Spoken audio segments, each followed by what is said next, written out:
Ascolta il tuo corpo.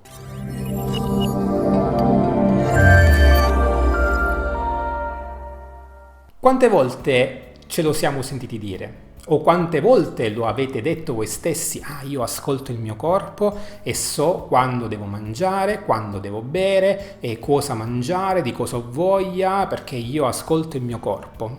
No. Lo ripeto, no. Questo è un approccio sbagliato. Il corpo è vero che ci manda dei segnali, è vero che il corpo ci dà delle informazioni, ma è altrettanto vero che la maggior parte delle persone non le capisce e capisce fischi per fiaschi.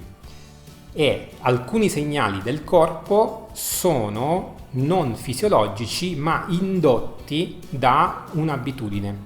Facciamo un esempio: se io mi abituo a non bere, a un certo punto mi passa il senso della sete, ma ciò non vuol dire che io debba continuare a non bere solo perché non ho più il senso della sete, perché se io normalmente bevo ad esempio 2 litri d'acqua al giorno e inizio a berne sempre di meno, un giorno ne bevo 1,5 litri, poi 1,2 litri, poi 1 litro, poi 800 eccetera eccetera, arriva un momento in cui berrò tipo mezzo litro d'acqua al giorno senza sentire il senso della sete. Questo perché il corpo si è disabituato a bere e pensa di essere in una situazione nella quale c'è una scarsità d'acqua e quindi in questo contesto non invia il segnale della sete, perché sarebbe semplicemente una inutile sofferenza, e quindi ecco che non abbiamo più il senso della sete e beviamo pochissimo.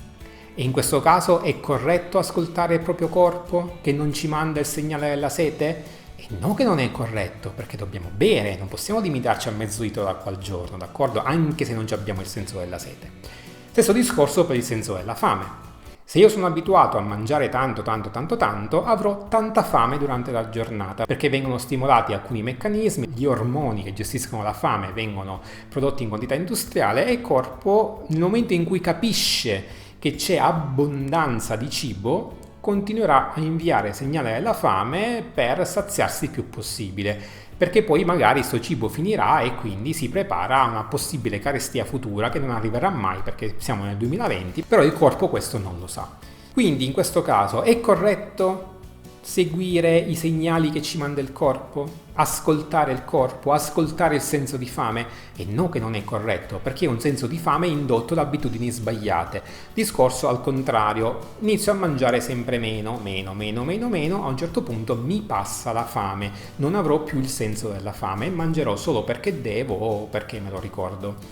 A questo punto devo sempre ascoltare il mio corpo e non mangiare più? Se ascoltassi il mio corpo, in quel caso lì finirei con lo stare male, addirittura col morire, d'accordo? Quindi non bisogna sempre ascoltare il proprio corpo, perché il corpo è vero che ci manda dei segnali, ma noi nella maggior parte dei casi non sappiamo interpretarli, non li capiamo e facciamo di tutto e di più tranne le cose giuste da fare, e in alcuni casi i segnali che invia il corpo sono frutto di abitudini e non di necessità vere che ha il corpo. Quindi ecco che il dire io ascolto il mio corpo è una cosa sbagliata, perché ripeto, il corpo ci manda segnali che in alcuni casi non capiamo e in altri casi semplicemente sono dettati dalle abitudini e non dalle necessità reali. Quindi ovvio che se c'hai male al braccio non andrai ad allenarti in un determinato modo, quindi lì ascolti il corpo, altrimenti ti spacchi definitivamente. Però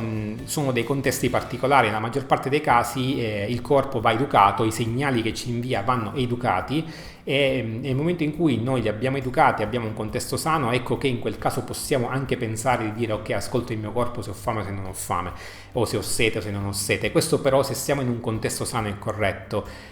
Il punto è che la maggior parte delle persone che pensa di fare bene ascoltando il suo corpo sta sbagliando, perché il corpo gli sta mandando dei segnali diversi da quelli che lui pensa o lei pensa che gli stia mandando. In altri casi è semplicemente frutto di abitudini sbagliate. Quindi mi raccomando, non fate l'errore di affidarvi solo ai segnali che voi pensate che il corpo vi mandi, perché in moltissimi casi state sbagliando. Bene, per il momento io mi fermo qui. Come sempre ti invito ad iscriverti al canale se ancora non l'hai fatto, a lasciare un like al video e a condividerlo se pensi che possa essere utile anche per altri. Noi ci vediamo alla prossima, mi raccomando, sempre carichi e motivati.